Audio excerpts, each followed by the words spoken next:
नमस्कार, स्वागत आहे तुमचं अन्नपूर्णामध्ये.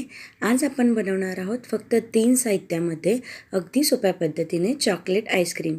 चला तर मग रेसिपीला सुरुवात करूया. सर्वप्रथम मी अर्धा कप डार्क कंपाऊंड घेतलं आहे आणि हे इवले हात आईस्क्रीम बनवण्यासाठी मदत करत आहेत.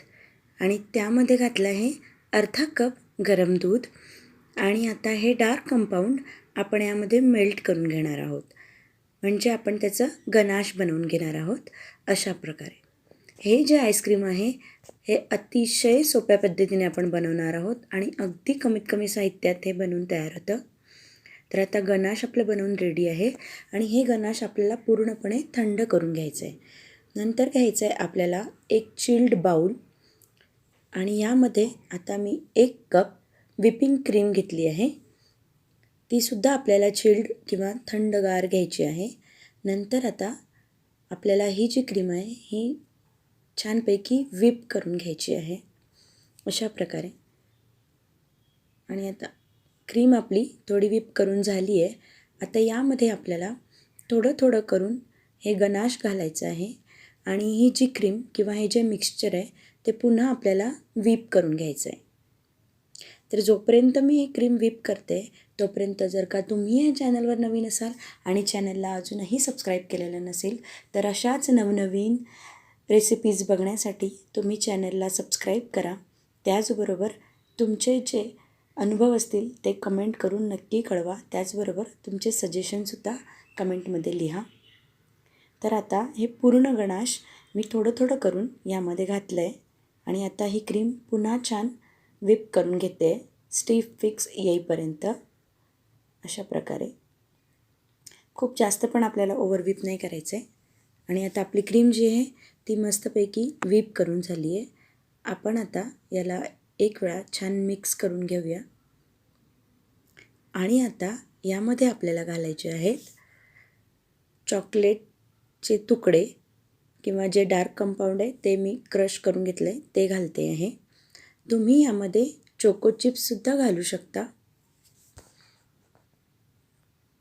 जेणेकरून जेव्हा आपण आईस्क्रीम खातो तेव्हा हे जे चोको चिप्स किंवा हे चॉकलेटचे तुकडे आपल्या दाताखाली येतात तेव्हा खूप छान वाटतं. नाही तर हे पुन्हा एकदा मिक्स करून घ्यायचं आहे. आणि आता हे जे मिश्रण आहे हे आपल्याला एका बाउलमध्ये किंवा एअरटाईट कंटेनरमध्ये ट्रान्सफर करून घ्यायचं आहे. तुम्ही बघू शकता टेक्स्चर किती छान दिसतं आहे. अतिशय कमीत कमी साहित्यात आणि झटपट होणारं हे आईस्क्रीम आहे. आता हे जे मिश्रण आहे ते मी ट्रान्सफर करून घेतलं आहे एका काचेच्या बॉलमध्ये. नंतर यावर पुन्हा मी थोडेसे चॉकलेटचे तुकडे गार्निशिंग करून घेणार आहे किंवा पसरवून घेणार आहे. तुम्ही तुमच्या आवडीप्रमाणे चोको चिप्स किंवा थोडे ड्रायफ्रूटचे तुकडेसुद्धा टाकू शकता अशा प्रकारे. हे पूर्णतः ऑप्शनल आहे. आणि आता झाकण लावून हा जो कंटेनर आहे तो आपल्याला 6-7 तास डीप फ्रीज करायचा आहे किंवा फ्रीझरमध्ये ठेवून द्यायचं. आणि आता आपलं जे आईस्क्रीम आहे ते 6 ते 7 तासानंतर अगदी रेडी आहे. तुम्ही बघू शकता अगदी सुरेख बाजारात मिळतं तसंच दिसतं आहे. आणि आता आपण याला डिमोल्ड करून घेऊया किंवा स्कूपिंग करून घेऊया. हे सुंदर टेक्स्चर आणि रंग आलेला आहे आणि चवही आईस्क्रीमची तितकीच भन्नाट लागते. या आईस्क्रीममध्ये आपण साखर वापरली नाही, पण जर का तुम्ही जास्त गोड खात असाल तर 2 ते 3 चमचे पिठी साखर तुम्ही यामध्ये घालू शकता आणि मिश्रण बनवून घेऊ शकता. तर आता मी क्रश्ड डार्क कंपाऊंडनी हे गार्निश करून घेत आहे. तुम्हाला हवं असेल तर चोको चिप्स किंवा तुमच्या आवडत्या चॉकलेटचे तुकडे यावर घालून गार्निश करून घेऊ शकता. तुम्हीसुद्धा हे आईस्क्रीम नक्की बनवून बघा.